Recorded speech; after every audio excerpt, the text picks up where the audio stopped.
The auction block stood in the center of town like a scar that wouldn't heal. Clara Brennan had walked past it 100 times in the 3 years since the war ended, always with her eyes down, always pretending it wasn't there. But today, she couldn't avoid it. Today, she needed to see what was being sold. Not furniture, not livestock. Men.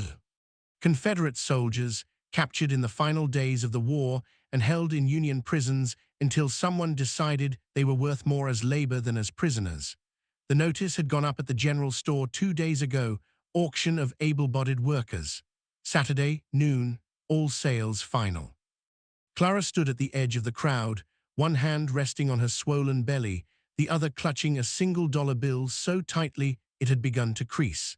It was all she had left after paying for seed and lamp oil. All that remained of the small inheritance her late husband had left her before he'd marched off to join the Confederate Army and never came home. The auctioneer, a thin man with a voice like a rusted hinge, stood on the platform beside a line of men in tattered gray uniforms. They were gaunt, hollow-eyed, their wrists bound with rope. Some stood straight despite their condition. Others swayed on their feet, barely conscious. "Lot number 7, the auctioneer called out. "Strong back, good with horses, do I hear $5? A rancher near the front raised his hand. Clara watched, her stomach twisting. The whole thing made her sick, but she needed help. The farm was falling apart. The fence was down in 3 places, the roof leaked, and the fields hadn't been properly worked in 2 seasons. She couldn't do it alone, not pregnant, not with winter coming. She told herself she'd buy someone who wanted to be bought, someone who'd see it as a second chance rather than another kind of prison. But looking at the faces on that platform, she wondered if such a man existed. "Lot number 12. The auctioneer's voice cut through her thoughts. A soldier was dragged forward, not led, dragged. His legs barely worked, and the 2 men holding him had to support most of his weight. He was tall, or had been once, but now he was bent, his dark hair hanging loose around a face so pale it looked carved from wax. Blood seeped through the crude bandage wrapped around his side. The crowd muttered. A few people stepped back. "This one's injured," the auctioneer said, his tone dismissive. "Won't be much use for heavy work, but he's breathing and that's more than some. Do I hear $1? "Silence." Clara stared at the man. His head hung forward, his chin nearly touching his chest. But as the auctioneer repeated the call, the soldier lifted his head slightly. And his eyes met hers. They were gray, clear, and despite the pain etched into every line of his face, there was something in them that made Clara's breath catch. "Defiance." $1, the auctioneer said again. "Anyone." No one moved. The auctioneer sighed. "All right then, we'll move him to the back lot, if he's still alive tomorrow." $1. The words came out of Clara's mouth before she could stop them. Every head in the crowd turned. The auctioneer squinted at her. "You bidding, ma'am?" Clara's heart hammered. "Yes." "You understand he's wounded, might not survive the week." "I understand." The auctioneer shrugged. "Sold, $1 to the lady." They brought him to her wagon. The 2 men dropped him in the back like a sack of grain, and Clara winced as he hit the wooden bed with a dull thud. She wanted to protest, but the men were already walking away, and the auctioneer was calling out the next lot. Clara climbed into the back of the wagon, her movements slow and awkward with the weight of the baby pressing against her ribs. The soldier lay on his side, his breathing shallow, his eyes closed. For a moment, she thought he'd passed out. But then his hand moved. Slowly trembling, he reached out and grabbed the edge of the wagon bed, pulling himself into a sitting position. The effort cost him. His face twisted in pain, and fresh blood soaked through the bandage at his side. "You need to lie down," Clara said quickly. "You're bleeding." The soldier looked at her, his gray eyes focusing with effort. "Why'd you buy me?" His voice was rough, hoarse from disuse or thirst or both. Clara hesitated because no one else would. He stared at her for a long moment, something unreadable passing across his face. Then he let out a slow breath and slumped back against the wagon bed. "Should have let me die," he muttered. "Maybe," Clara said, "but I didn't." She climbed down from the wagon, untied her horse, and started the long ride back to the farm. The house sat at the end of a rutted dirt road, surrounded by fields that had once been green and full, but now lay fallow, choked with weeds. The barn leaned to one side, its roof patched with mismatched boards. The fence that used to mark the property line had collapsed. In so many places, it was more gap than barrier. Clara brought the wagon to a stop near the porch and climbed down. Her back ached, her feet were swollen, and exhaustion pulled at her like a weight she couldn't shake. She walked to the back of the wagon and looked at the soldier. He was still conscious, but barely. His eyes were half open, his breathing ragged. "Can you walk?" she asked. He didn't answer. Clara sighed and reached for him, trying to pull him upright, but he was too heavy, too limp, and her strength gave out almost immediately. She staggered back, one hand pressed against her belly, her breath coming in sharp gasps. The soldier's eyes opened fully then, and he looked at her, really looked at her, at the curve of her stomach, at the exhaustion carved into her face, at the farm crumbling around them. "You're pregnant," he said quietly. "I'm aware. And you bought a dying man." "Apparently." He let out a sound that might have been a laugh if it didn't hurt so much. Then, with visible effort, he pushed himself up and swung his legs over the edge of the wagon. Clara moved to help him, but he waved her off. "Don't," he said, "you'll hurt yourself." He slid off the wagon, and his legs buckled the moment his feet hit the ground. But he caught himself on the side of the wagon, gripping the wood with white-knuckled hands, and forced himself upright. "Where?" he asked through gritted teeth. Clara pointed toward the house. "Inside, there's a bed." He nodded and began to move, each step slow and deliberate. Clara walked beside him, close enough to catch him if he fell, but not close enough to insult whatever pride he had left. They made it to the porch, up the steps, through the door. And then his legs gave out. Clara caught him as best she could, guiding his fall so he landed on the narrow cot near the fireplace instead of the floor. He lay there, chest heaving, his face slick with sweat. Clara knelt beside him and began to unwrap the bloodied bandage. The wound beneath was worse than she'd expected. A deep gash along his ribs, ragged and infected, stitched crudely with what looked like fishing line. It should have killed him already. "What's your name?" Clara asked as she worked, fetching clean cloth and boiling water from the stove. The soldier didn't answer at first, then, so quietly she almost didn't hear it. Callum Hayes." "I'm Clara." He nodded, his eyes drifting shut. Clara cleaned the wound as gently as she could, biting her lip against the nausea that rose in her throat. When she was done, she wrapped it in fresh bandages and covered him with a quilt.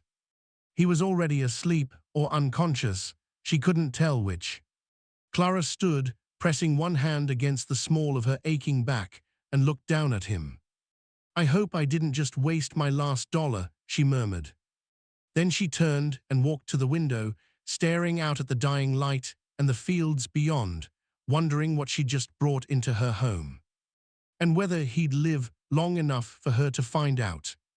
Callum Hayes woke in the dark. For a moment, he didn't know where he was. The last thing he remembered was the auction block, the faces in the crowd, the weight of hands dragging him forward like he was already a corpse. But now there was warmth, a roof overhead, the faint smell of wood smoke and something cooking. He tried to sit up, and pain lanced through his side like a knife. He gasped, falling back against the cot, his vision swimming. "Don't move." The voice came from across the room. Clara. She sat in a rocking chair near the fireplace, a bowl of something steaming in her lap. Her face was pale in the firelight, shadows pooling beneath her eyes. "How long?" Callum asked, his voice cracked and dry. 2 days, you've been fevered most of it." He stared at the ceiling, processing. 2 days, he should be dead. Why didn't you let me die? He asked. Clara set the bowl down and stood, walking over to the cot. She held a cup of water to his lips, and he drank, the cool liquid like mercy on his parched throat. Because I didn't spend my last dollar to watch you give up, she said. Callum let out a weak laugh. Your last dollar, hell of an investment. That remains to be seen. She moved away, ladling broth from the pot over the fire into a wooden bowl. She brought it back and sat on the edge of the cot, holding the spoon to his mouth. I can feed myself, Callum said. You can barely lift your head. Eat. He wanted to argue, but the smell of the broth made his stomach clench with hunger. He let her feed him, each spoonful a small humiliation he swallowed along with the food. When the bowl was empty, Clara set it aside and studied him. You were a soldier, she said. It wasn't a question. Yeah. Which side? Callum's jaw tightened. Does it matter? It might, depending on what you did. He met her gaze, and for a moment, the walls he'd built around himself cracked just slightly. I fought for the Confederacy, rode with Forrest's cavalry, did things I'm not proud of. He paused, but I'm not asking for forgiveness, I'm just telling you what I was. Clara nodded slowly. My husband fought for the Confederacy too, he didn't come home. Callum looked away. I'm sorry. So am I. They sat in silence for a moment, the fire crackling softly between them. Why'd you buy me? Callum asked again. You could have bought someone stronger, someone who could actually help you.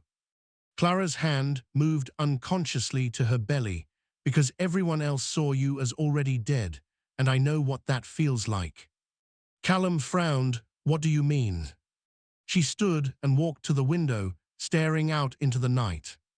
When my husband died, people in town started looking at me differently, like I was a ghost, like I'd already failed, already lost, and it was just a matter of time before I disappeared too.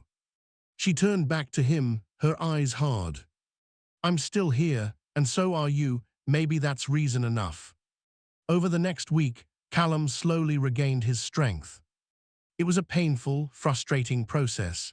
The wound in his side healed slower than it should have, and every movement sent fresh waves of agony through his body. But Clara was relentless. She changed his bandages twice a day, fed him broth and stale bread, and refused to let him give up.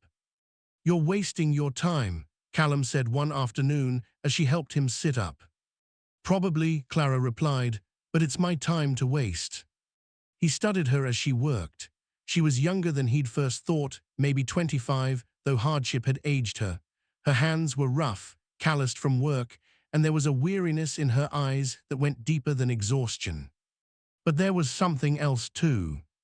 Determination. Why are you alone? Callum asked. Clara paused, her hands stilling on the bandage. My husband's family wanted nothing to do with me after he died, said I was bad luck, that the baby would be cursed. And you believed them? No, but it didn't matter. They took what little money he'd left and disappeared, left me with the farm and the debts. Callum's jaw tightened. That's a hell of a thing. It's the world we live in. She finished tying the bandage and stepped back, wiping her hands on her apron. Can you stand? She asked. Don't know, haven't tried. Then try. Callum gritted his teeth and pushed himself upright. His legs shook, his sides screamed in protest, but he managed to stay on his feet. Good, Clara said. Now walk. You serious? Deadly. He took one step, then another. Each one felt like dragging his body through mud, but he kept going until he reached the door. Clara opened it, and cool evening air rushed in. Look, she said, gesturing toward the fields. Callum looked.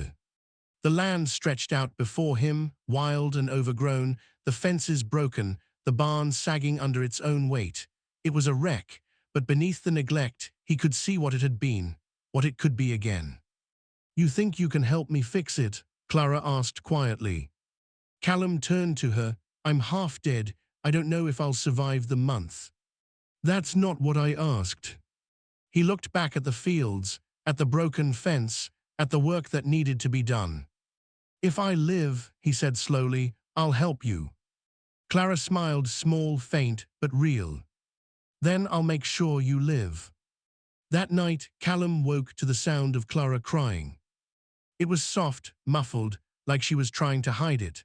But the walls of the small house were thin, and he could hear her clearly from where he lay on the cot. He thought about pretending he didn't hear, letting her have her privacy. But something in the sound, the brokenness of it, made him move. He stood, his side aching, and walked to the doorway of her room. She sat on the edge of her bed, her face buried in her hands, her shoulders shaking. "Clara." She looked up, startled, quickly wiping her eyes. "I'm fine, go back to sleep." "You're not fine." She let out a shaky breath. "It's nothing, just tired." Callum stepped into the room, moving slowly. He sat down on the floor beside the bed, leaning against the wall. "Talk to me," he said quietly. Clara shook her head. "You don't need to hear this." "Maybe not, but I'm listening anyway." For a long moment, she didn't speak. Then finally, the words came spilling out. "I'm scared, scared the baby will come and I won't be able to care for it. Scared the farm will fail and we'll starve. Scared that I made a mistake buying you and you'll die and I'll be alone again." Her voice broke and fresh tears spilled down her cheeks. "I'm scared I'm not strong enough," she whispered. Callum reached out and took her hand. It was the first time he'd touched her beyond necessity, and her fingers were cold, trembling. "You're the strongest person I've met," he said. Clara let out a bitter laugh. "You don't know me. I know you didn't give up. I know you spent your last dollar on a dying man because you saw something worth saving. I know you're fighting for a life that hasn't even started yet." He squeezed her hand. "That's strength, Clara, real strength." She looked at him, her eyes red and wet, and for a moment something passed between them. Not love, not yet, but understanding. "I need you to live," she said quietly. "Not just for the farm. I need to know I didn't make a mistake, that there's still good in this world." Callum's throat tightened. "I'm not a good man." "Maybe not, but you're here, and that's enough." He held her hand a little tighter. "Then I'll stay," he said, "for as long as I can." The riders came 3 weeks later. Callum was outside working on the fence. His side still ached, and he moved slower than he would have liked, but he was standing, working, alive. Clara had been right to push him. The movement had helped. The work had given him a reason to keep breathing. He was hammering a post into the ground when he heard the hoofbeats. 3 men riding hard up the road toward the house. Callum dropped the hammer and moved toward the porch, his hand instinctively reaching for a weapon that wasn't there. Clara had no guns in the house. She'd sold them months ago to pay for food. The riders slowed as they approached, and Callum got a good look at them. They were rough-looking men, armed, their faces hard and mean. The one in front wore a Union cavalry coat, faded but still recognizable. Callum's jaw tightened. The rider stopped his horse a few feet from the porch and looked down at Callum with cold, calculating eyes. "You the one living here?" the man asked. "I am." The rider smirked. "Funny, this place is supposed to be owned by a widow, Clara Brennan." "It is." "Then what are you doing here?" Callum held his ground, helping her. The rider's smirk widened. "Helping, that what they're calling it now." Callum didn't answer. The rider dismounted, and the other 2 followed. They moved like men used to getting their way, their hands resting casually on their gun belts. "Name's Hewitt," the leader said. "I'm the tax assessor for this county. Mrs. Brennan owes 3 months back taxes. That's $30. "She doesn't have $30, Callum said. "Then she's got a problem. Give her time, she'll pay." Hewitt laughed. "Time, she's had time, we've been patient, but patience runs out." He stepped closer, his eyes narrowing. "You a soldier?" Hewitt asked. Callum didn't answer.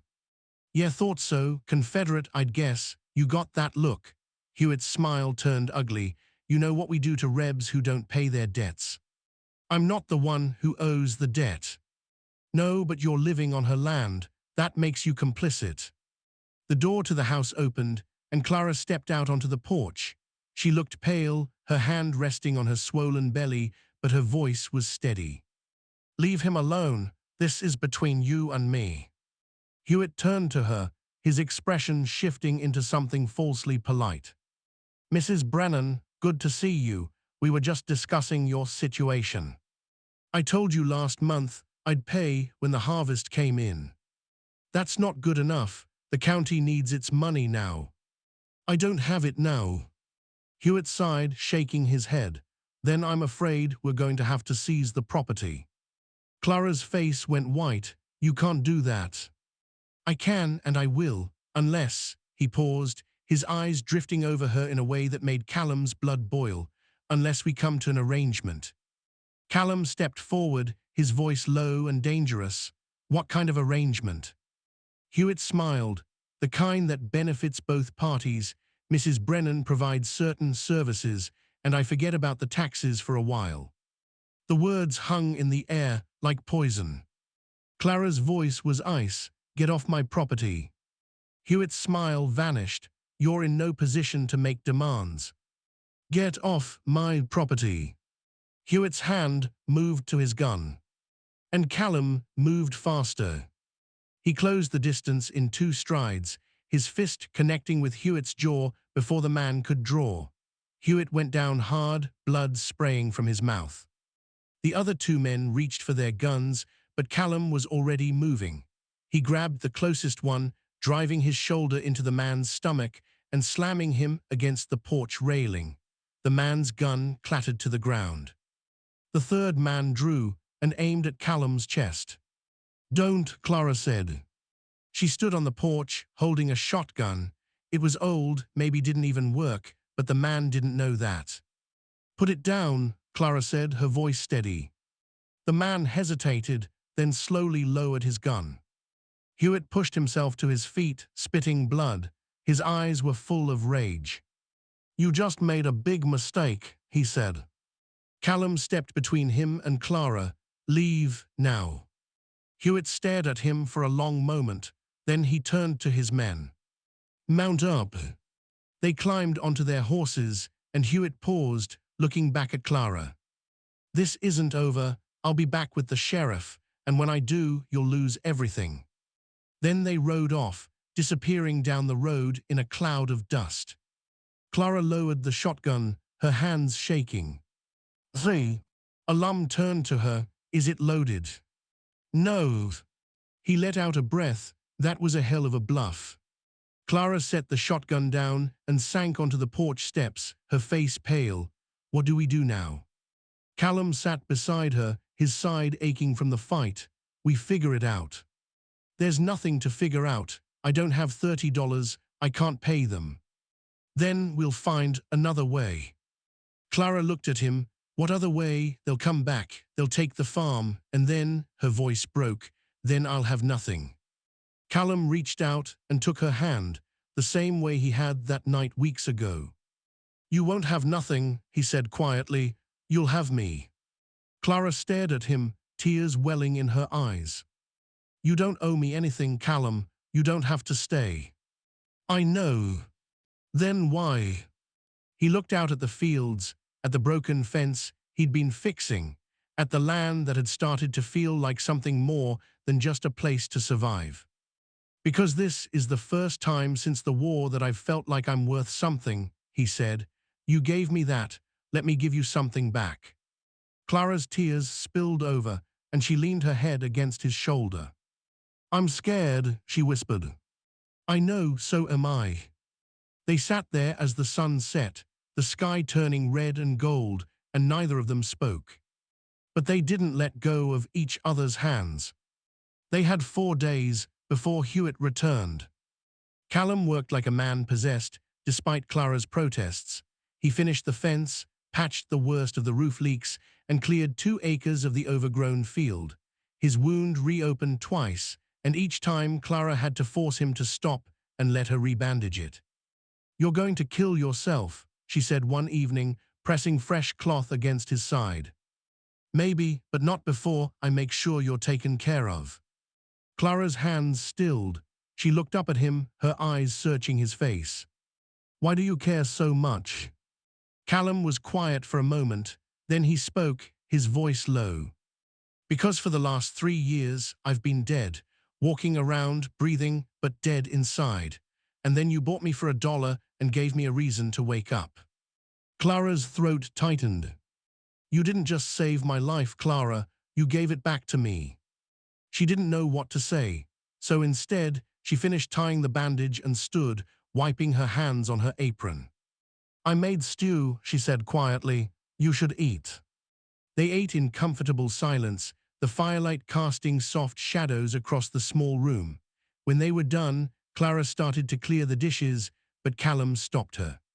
"Sit, rest, you've been on your feet all day." "So have you." "I'm not 8 months pregnant." Clara smiled faintly and sat back down in the rocking chair, her hand resting on her belly. The baby kicked, and she winced slightly. "Active tonight?" Callum asked. "Always." He moved to sit on the floor beside the chair, leaning back against the wall. They sat like that for a while, neither speaking, just existing in each other's presence. Finally, Clara broke the silence. "Tell me something about yourself, something from before the war." Callum frowned. "Why?" "Because I want to know who you were, not just who you've become." He was quiet for a long moment, his gaze distant. "I had a younger sister," he said finally. "Her name was Annie. She was everything good in the world, always laughing, always seeing the best in people." "What happened to her?" "Fever took her when she was 12. I was 15. I'd never felt pain like that before." He paused. "Until the war." Clara reached down and placed her hand on his shoulder. "I'm sorry." Callum nodded. "She's the reason I enlisted. Thought maybe if I fought for something, her death would mean something, but it didn't. It just meant more death." He looked up at Clara. "You remind me of her, not in looks, but in the way you refuse to give up, the way you keep fighting even when everything's against you." Clara's eyes filled with tears. "I don't know if I'm that strong." "You are, you just don't see it yet." She squeezed his shoulder, and he reached up, covering her hand with his. "Thank you," Clara whispered, "for being here, for staying. Thank you for buying me." They sat like that until the fire burned low and the night grew cold. On the third day, Clara went into labor. It started in the early morning, a dull ache that grew sharper with each passing hour. By midday, she was doubled over, gripping the edge of the table, her breathing coming in short gasps. Callum had been outside working, but the moment he heard her cry out, he was inside. "Clara." She looked up at him, her face pale and slick with sweat. "The baby, it's coming." Callum's heart lurched. "Now. Now." He helped her to the bed, his hands shaking. He'd seen men die in 100 different ways, but this terrified him in a way battle never had. "What do I do?" he asked. "Boil water, get clean cloth, and stay calm." "Stay calm, right." He moved quickly, building up the fire's bow. Piling water, gathering every scrap of clean fabric he could find. Clara's cries grew louder, more desperate, and each one felt like a knife twisting in his chest. Hours passed, the sun set, the room grew dim except for the firelight. And then, finally, a new sound. A baby's cry. Callum stood frozen, the bloody cloth in his hands, staring at the tiny, wriggling creature Clara held against her chest. "It's a boy," Clara whispered, her voice hoarse and exhausted. Callum sank to his knees beside the bed, his eyes locked on the baby. He was small, red, covered in blood and fluid, and he was the most beautiful thing Callum had ever seen. "He's perfect," Callum said, his voice breaking. Clara looked at him, tears streaming down her face. "Do you want to hold him?" Callum hesitated. I don't know how." Neither do I, we'll figure it out. Gently, carefully, Clara placed the baby in Callum's arms. He was so light, so fragile. Callum held him like he might shatter, and the baby stared up at him with dark, unfocused eyes. Something shifted in Callum's chest, something he couldn't name. "Hello," he whispered. The baby blinked, and Callum realized, for the first time in years, he was crying. That night, after Clara and the baby had both fallen asleep, Callum sat on the porch and stared up at the stars. He thought about the war, about the things he'd done, about the man he'd been. And he thought about the man he might become. For Clara, for the baby, for himself. He told Clara he was dead, that he'd been dead for years. But sitting there, listening to the soft sounds of life inside the house, he realized something. He wasn't dead. He never had been. He'd just been waiting for someone to remind him. Hewitt came back on the fourth day, just as he'd promised. But this time, he brought more than just two men. He brought the sheriff, a rail-thin man with a badge pinned to his vest and a permanent scowl carved into his face. And behind them rode four more men, deputized citizens, armed and ready to enforce whatever judgment the sheriff handed down. Callum saw them coming from the field. He dropped the hoe he'd been using and walked quickly back to the house. "They're here," he said. Clara looked up from where she sat feeding the baby. Her face was pale, but her eyes were hard. "Then we face them. Clara, you just gave birth 3 days ago. You should be resting. And let them take my home, no." She stood, cradling the baby against her chest, and walked to the door. Callum followed, his jaw tight. The riders stopped in front of the house, and Hewitt dismounted, a satisfied smirk on his bruised face. "Mrs. Brennan," the sheriff said, his voice clipped and formal, "you've been given multiple notices regarding unpaid taxes. Mr. Hewitt here says you've failed to comply and that you and your associate assaulted him when he attempted to collect." "He tried to extort her," Callum said evenly.